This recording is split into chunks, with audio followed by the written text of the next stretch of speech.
ডিভোর্সের আগে শ্বশুরবাড়ির জেলখানা মনে হতো, কিন্তু ডিভোর্সের পর এখন নিজের বাড়ি জাহান্নামের মতো লাগছে। পরিস্থিতি যেমনই হোক, ডিভোর্স কখনো সুখ দেয় না। অন্ততপক্ষে কোনো মেয়েই আসলে সুখী হতে পারে না। আমি 19 বছর বয়সী একজন নারী। আমাদের বিয়ে হয়েছিল আমার পছন্দেই।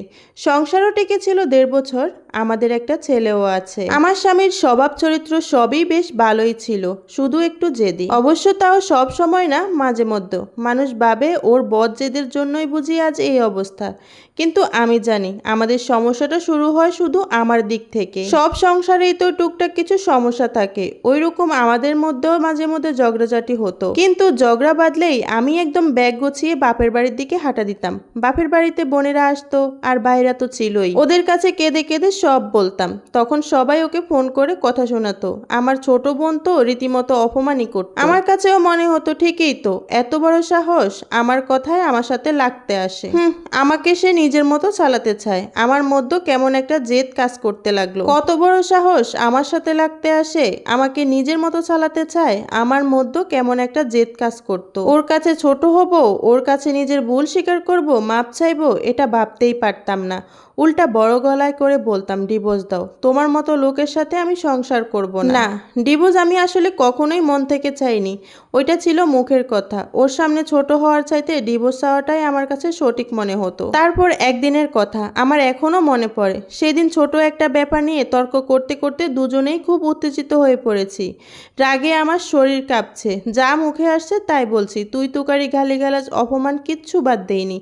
এক পর্যায়ে সহ্যের বাঁধ ভেঙে সে আমার গায়ে হাত তুলল। এর আগে কিংবা পরে কখনোই ও আমার গায়ে হাত তোলেনি, কিন্তু ওই একটা থাপ্পড়, ওইটাই যথেষ্ট ছিল। আমি বাপের বাড়ি চলে গেলাম। হ্যাঁ, বরাবরের মতো এবারও নিজের দিকটা না বলে খালি ওর দিকটাই বলে গেলাম। মানুষের দোষ দিয়ে আর কি লাভ? সবাইকে যা বলেছি সেটার উপর ভিত্তি করেই আমার বিচার করেছে তারা। পরিবারের সবাই বলল, এমন ছেলের সাথে সংসার করার কোনো দরকার নেই, মামলা টুকে দাও। আমি সবার পরামর্শে একটা মামলা করলাম।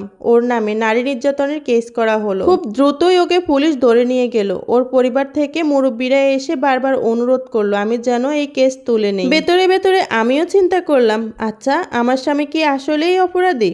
ও কি কোনোদিন নিজে থেকে আমার গায়ে হাত তুলেছে? আমি যদি ওকে এত কথা না শোনাতাম, তাহলে কি ও আমার গায়ে হাত সেদিন তুলতো? আমার বাবা মা সেদিন আমায় বুঝিয়েছিল, আমি যদি এত কিছুর পরেও তার কাছে ফিরে যাই, তাহলে ও ভাববে আমি বুঝি অসহায়, আমাকে আরো পেয়ে বসবে, আমার ওপর ইচ্ছে মতো ছড়ি ঘুরাবে।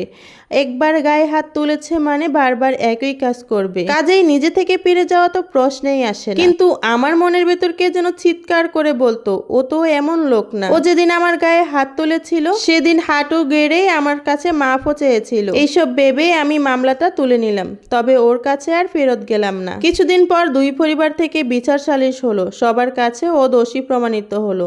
সবাই ওকে নানাভাবে বোঝালো, উপদেশ দিল। তারপর আবার সংসার শুরু করলাম আমরা। এরপর কয়েক মাস ভালোই চলছিল, কিন্তু হুট করে আবার যে কি একটা নিয়ে আমরা ঝগড়া বেঁধে গেল। ব্যাস, কাপড় চোপড় গুছিয়ে আবার আমি বাপের বাড়িতে গিয়ে উঠলাম। এর মধ্যে শুনলাম ও নাকি খুব অসুস্থ।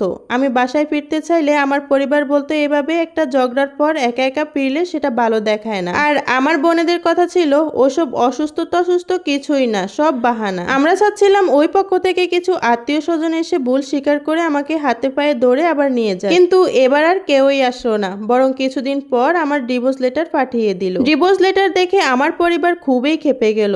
কত বড় সাহস, মেয়েকে এত কষ্ট রেখেছে তার উপর ডিভোর্স লেটার পাঠায়। সবার কথায় আমার কাছেও মনে হলো ঠিকই তো, কত বড় সাহস, আমাকে ডিভোর্স দিতে চায়। ওর সব ভুলগুলো চোখের সামনে ভাসতে লাগলো। মা বাবা মনে করিয়ে দিল ও হলো সেই ছেলে যে কিনা আমার গায়ে হাত তুলেছে। প্রতিশোধের আগুনে জ্বলতে জ্বলতে আমি ঠিক করলাম এবার ডিভোর্স দিয়েই দেব। কে চায় এমন ফালতু লোকের সাথে সংসার করতে? কোর্টে গিয়েও ওকে হেনস্থা করার চেষ্টা করলাম। আমার মাসিক খরচ বাড়িয়ে একটা আকাশ ছোঁয়া অঙ্ক দাবি করলাম। আমি চাচ্ছিলাম যেন দেয়ালে পিঠ ঠেকে যাক, যেন নিজ থেকে আমায় পিড়ে নিতে আসে সংসার করার জন্য। আসলে ডিভোর্স হোক এটা আমি কখনোই চাইনি, কিন্তু জেদ আমাকে খেয়ে নিচ্ছিল। একবারই ওকে ডিভোর্স তুলে নিতে বলা আমার পক্ষে অসম্ভব। ওর কাছে ছোট হওয়া আমি মানতেই পারি। কিন্তু আশ্চর্য ব্যাপার, ও আমার আকাশ ছোঁয়া সমস্ত দাবি মেনে নিল।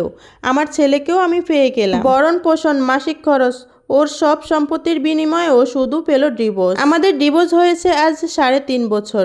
ও আবারও বিয়ে করেছে, সুখেই আছে বোঝা যায়। আসলে ওর মতো স্বামীকে নিয়ে মেয়েরা হয়তো সুখেই থাকবে। এখন আমার নিজের কথা ভেবে আফসোস হয়। মানুষের মুখের কথা কখনো কখনো ছুরির চেয়েও ধারালো হতে পারে।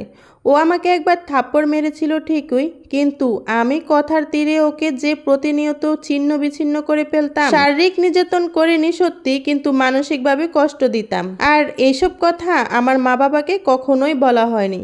আসলে নিজের দোষের কথা মানুষ কখনো বলে? মাঝে মাঝে ভাবি, ইস, আমার পরিবার যদি একটু নিজ থেকে বুঝে আমাকে সংসার করার উপদেশ দিত। যখন আমি ওর কাছে ফিরে যেতে চাইতাম, তখন যদি ওর খারাপটা না বলে যদি একটু ভালো দিকগুলো মনে করতাম, আমি যদি নিজের জেদ নিয়ে পড়ে না থেকে একটু ওর কাছে নত হতাম, তাহলে আজ হয়তো আমার দিনগুলো দেখা লাগতো না। ডিভোর্সের আগে শ্বশুর বাড়ি জেলখানা মনে হতো, কিন্তু ডিভোর্সের পরে এখন নিজের বাড়ি জাহান্নামের মতো লাগছে। আজ আমার ভাই বোন বন্ধু বান্ধব সবাই নিজের সংসার নিয়ে আছে, কিন্তু আমার ছোট্ট একটা ভুলের জন্য সব শেষ হয়ে গেছে। তবে আল্লাহর কাছে দোয়া করি পৃথিবীর আর কারো সাথে যেন এমন না হয়।